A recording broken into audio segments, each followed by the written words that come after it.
Happy Friday, Flosstube. Hello, crafty friends. Happy Friday. It is Friday, January the 26th, 2024. My name is Caroline. I'm recording here at the Evertote workshop. And I have some beautiful canvas giveaways to announce the winners for 5 very lucky people. So I've already done all of the choosing. I used the YouTube random comment generator. There were 402 unique comments. This was from the video from 1 week ago today, last Friday. And these were counted canvas kits that were very generously donated by viewer Sharon. And once again, a huge thank you to Sharon. Before I get to the giveaway, I have to say, you guys, I don't know what I was thinking with my comment about stretcher bars being sold in pairs of 2, because clearly it's most likely because I haven't had to purchase a pair of stretcher bars in years.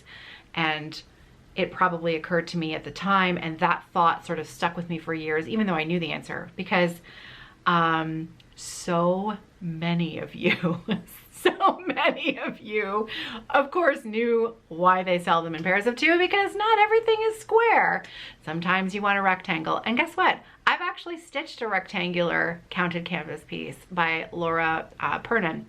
So I know why they're sold in pairs of 2. So I don't know what I was thinking. But anyways, thank you to the many stitchers who let me know. It was really funny.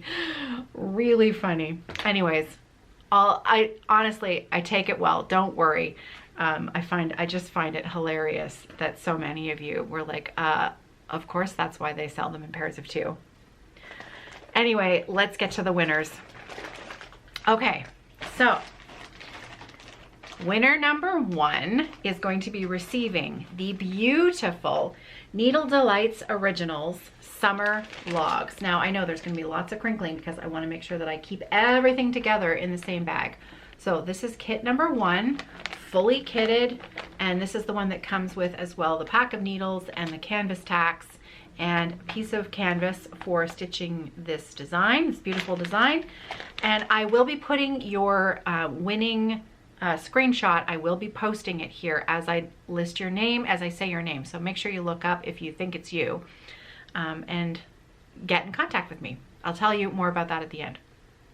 Congratulations, Crystal Jans 5232. Crystal Jans 5232, you are the winner of Summer Logs. Congratulations. All right, kit number 2. We have Autumn Logs. Also Needle Delights Originals. This one's gorgeous. They're all gorgeous, but this color palette, this speaks to me, this color palette. I just love it. Congratulations, Heike Carlson 1281. Congratulations, you are the lucky winner of Autumn Logs. This one is, again, fully kitted with the canvas. Kit number 3, we're going through the seasons. We have Spring Logs, also by Needle Delights Originals.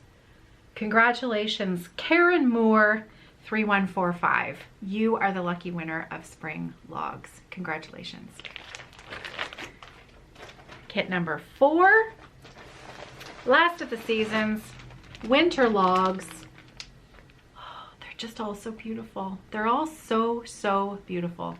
Winter Logs. Congratulations, Lee Singleton 1. Lee Singleton 1, congratulations, you are the winner. This was the only one that did not have the canvas.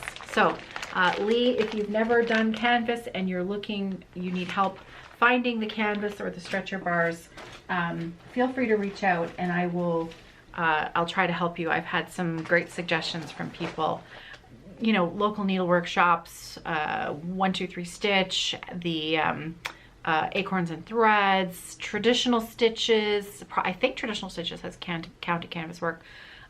Gita's in Mississauga here in Ontario, as well as Stitch Stitch It Central, excuse me. I was gonna say Stitch in London, but that's a retreat in the UK. Stitch It Central, which is here in London. I know they have some supplies. Textured Treasures, also another Ontario business. She's on Facebook, so lots of resources for you. Okay, fifth and final kit, Woodland Star by, if I had to pick a favorite, I love From Nancy's Needle. Her charts are simple but gorgeous and just you know, easy to dig right into. Who am I kidding? They're all good. But Woodland Star, here it is, fifth and final kit. This one, again, fully kitted and has the canvas. Congratulations, Susie in Stitches. You are the lucky winner of kit number 5, the last one. Congratulations.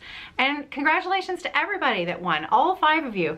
These are gorgeous kits. I know you're gonna love them, and I know that Sharon is gonna be thrilled that they're going out into the world to a stitcher who will love them. So please contact me, Caroline at evertote.ca. If you have a Hotmail, MSN, or Outlook email address, please leave me a comment below and I will email you with a different email address, because we're having some difficulties with our email server being able to respond to people. We get your emails, but we're having trouble responding to you. So Hotmail, Outlook, MSN. Everybody else, Caroline at evertote.ca if you have any other email address. Congratulations. This is actually future Caroline recording this to insert this little blurb right now before the next 10 minutes of video. If you want to tap out now, totally understand. The next 10 minutes are me talking about a little issue. It's a big issue that I'm having here at the Evertote workshop, dealing with garbage. So if you don't want to listen to a garbage conversation for the next 10 minutes, feel free to just scroll right through. 10 minutes and I'll see you at the end. So it's Friday. Carrie and I did a huge floss tube yesterday, and so the rest of this video here today has nothing to do with stitching, but I wanted to share a little bit of something with you. So if you're not interested at all in something that I've been dealing with here at Evertote, that I'm trying to think of a way of how to fix a problem here. So if you are easily grossed out, I suggest that you tap out now, and I'll see you next week for a floss tube, proper floss tube, where I share some more stitching. If you're all in and you want to stay for a visit and you're here for the gross stuff, let me tell you. So the Evertote workshop is in we're close to downtown London, Ontario, Canada, and there's been a garbage can on the sidewalk, sort of not directly in front of our building, but sort of in between our building and the building just to the south of us, right beside us. That business, they sold their business and they retired and they sold the building, and the building it's changed hands a couple of times. No one's ever actually really moved into it, and it's vacant.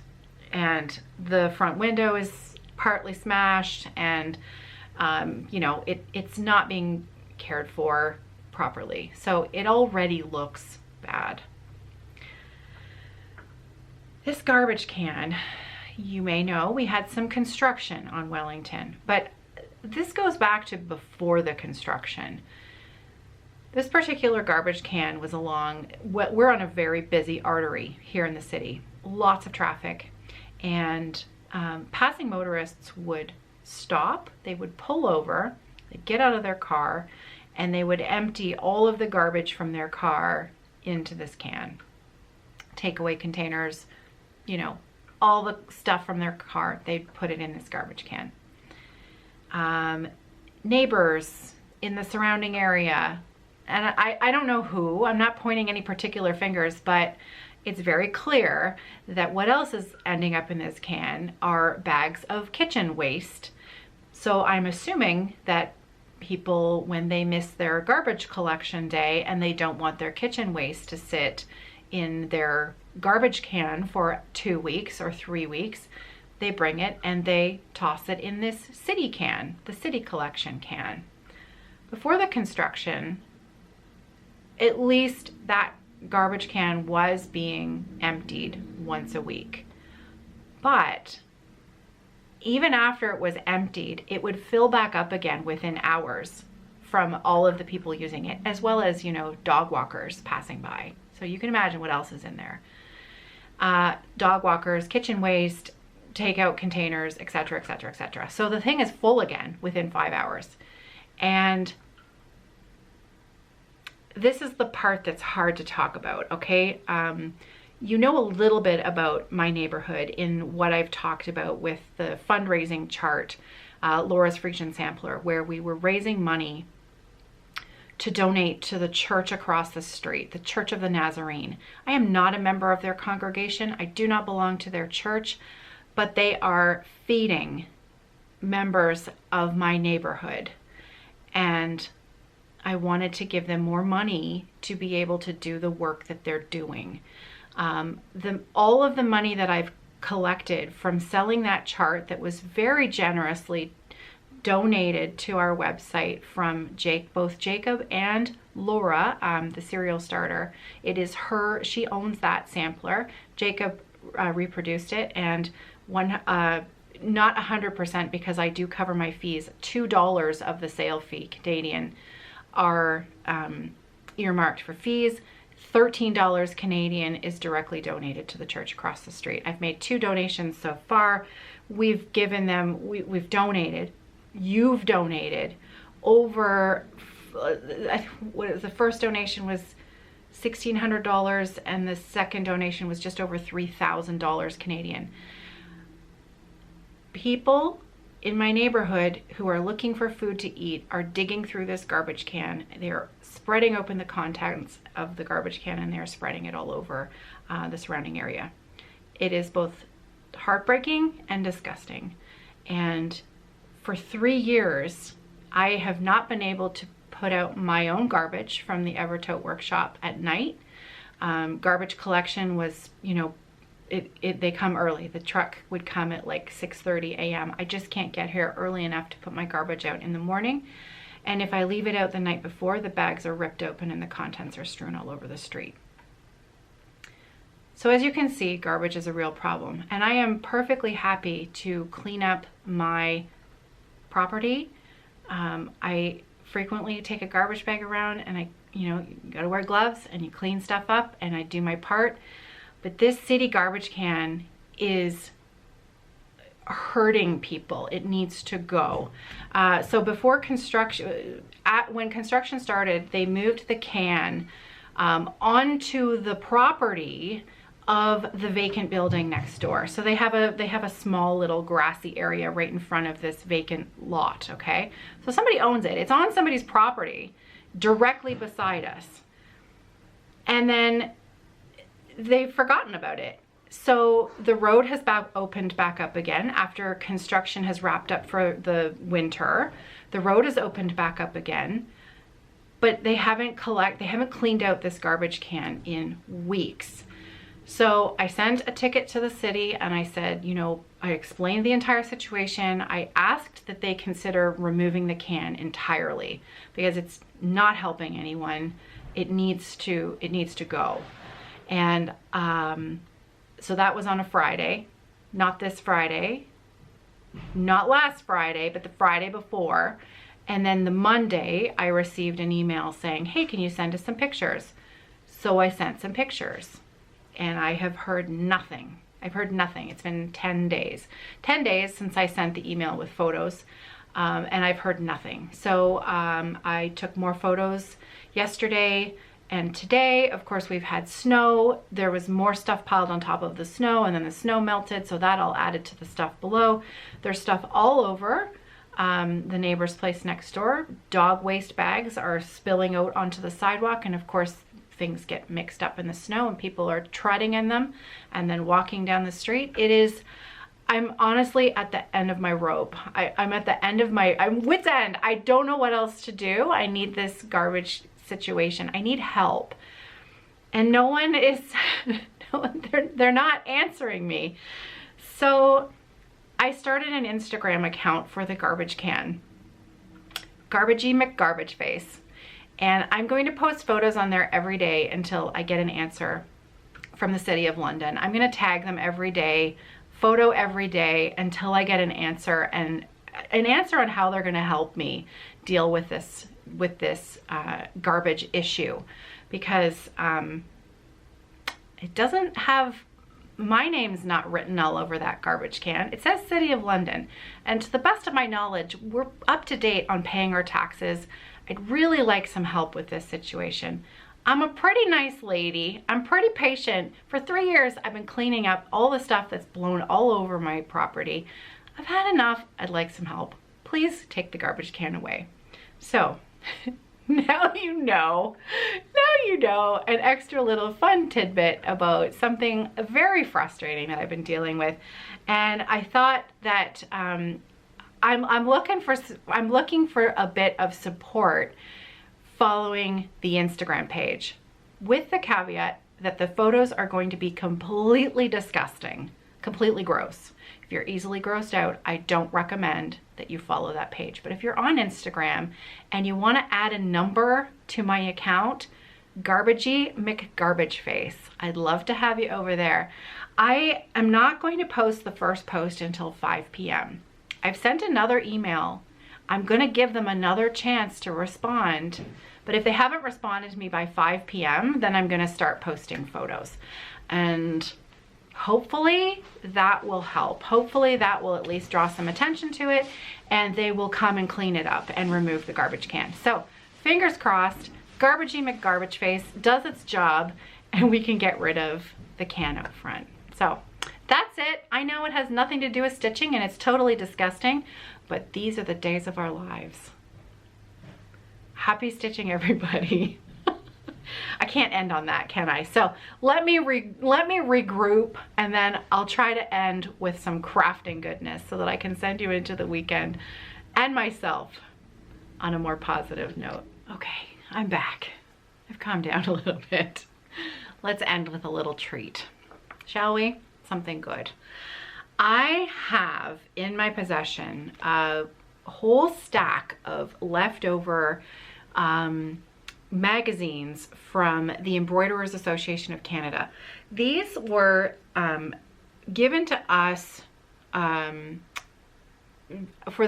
during the first Stitch North, April 2022. One of our registrants was a member, and she was on the part of the team for promoting the Embroiderers Embroiderers Association. And so she brought me a couple boxes of magazines, and we tucked a magazine into every swag bag that we had. Well, we had some left over, and they have been tucked away in my back room, and because they're just too good to recycle. I don't want to recycle them. They're actually really lovely magazines. So I've got 3 of them here. I'm gonna give these away. They're all exactly the same. So here is the magazine, Embroidery Canada. And you can see this is double issue, volume 47, numbers 3 and 4. So Embroidery Canada, preserving traditional techniques and promoting new challenges in the art of embroidery. And really look at those lovely drawstring bags on the cover. This particular edition has, I'll just show you a couple of the projects that caught my eye. This has a little embroidery heart that uses chain stitch, French knot, and satin stitch. This heart project, and there were some buttons. Where are those? Wait until you see these buttons. Here they are. Look at these. Sorry, appliqued Celtic pins. Look at those. Aren't those amazing? And there's a sampler in here as well. Carrie Parker's band sampler, and it is by Carrie Parker, who is from the Island Stitchery Guild in Nanaimo, BC. And there is a lovely article in here all about Ms. Parker. Oh, that's just lovely. Okay, so this is, check this sampler out.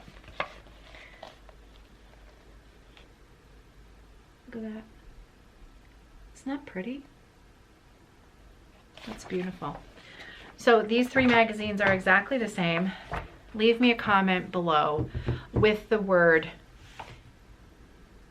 embroidery in it. So leave me the word embroidery in it. That's what I'll be looking for to choose 3 winners. And I'm gonna do another video next week. I'll do a little, you know what? I love these giveaway videos. This is a fun way to spend a few minutes just kind of for myself on a Friday afternoon. So I can't guarantee that I'll do this every week, but I have lots of stuff here. These videos, I do make a few dollars from YouTube with the advertising that happens at the beginnings of these videos, which covers my postage to mail these out. So I'm, you know, let's spread a little happy, shall we? So leave me a comment. Embroidery is the word that I'm looking for. And thanks for listening. If you're still here, guys, I need a solution to this.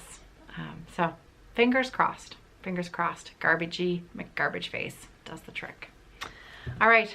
Happy weekend, everyone. Happy stitching. I hope that you're well. I hope that you're safe. And I hope that you have a great weekend ahead with lots of stitching goodness. Take care, everybody. See you next week.